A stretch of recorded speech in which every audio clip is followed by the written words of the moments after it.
गुरुर्ब्रह्मा गुरुर्विष्णू गुरुर्देव महेश्वरा गुरुर साक्षात परब्रह्म तस्मै श्री गुरवे नमः.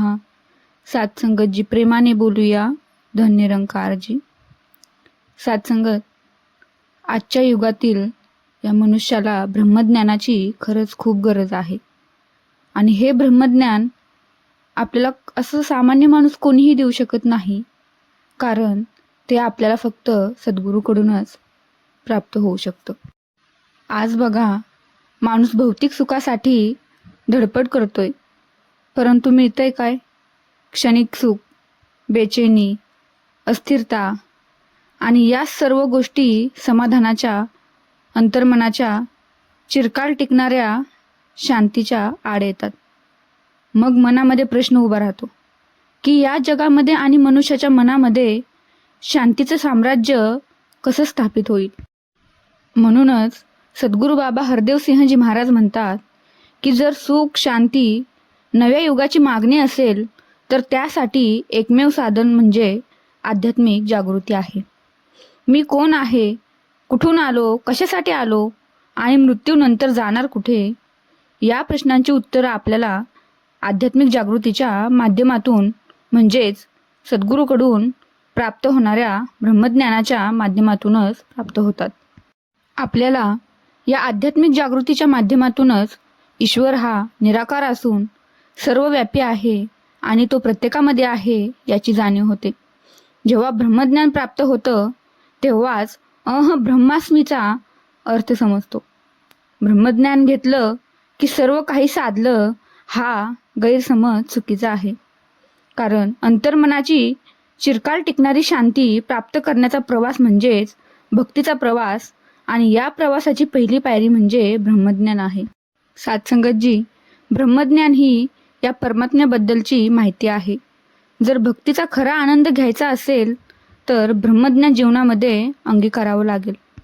मनुष्याला ईश्वराचे मूळ रूप समजून घेण्यासाठी आणि जीवनात सुख, शांती, प्रेम आणि माणुसकी टिकवून ठेवण्यासाठी ब्रह्मज्ञानाची नितांत गरज आहे. संतजनांनो, ब्रह्मज्ञानामुळे मनुष्याच्या मनातील मीपणा, माझापणा, अहंकार, द्वेष या सगळ्या गोष्टी नष्ट होऊन त्याला या सर्वव्यापी ईश्वराची जाणीव होते आणि त्याच्या मनामध्ये प्रेम, एकोपा, सेवाभाव या भावना निर्माण होतात. आणि सात्संगत, जोपर्यंत मनुष्याला या ईश्वराचे ज्ञान होत नाही, ब्रह्मज्ञानाची ओळख होत नाही, तोपर्यंत तो आपले जीवन हे प्राण्यांसारखे जगतो. कारण ब्रह्मज्ञानच माणसाला एक सच्चा मानव बनवू शकतं आणि त्याच्यामध्ये दया, करुणा, सहनशीलता या भावनांची निर्मिती करू शकतं.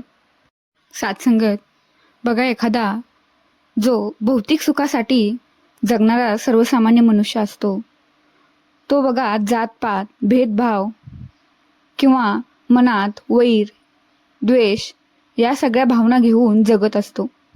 आणि जो मनुष्य ब्रह्मज्ञान प्राप्त करतो तो मनुष्य हे समजतो की हे सगळे मानव त्या ईश्वराचीच लेकरं आहेत.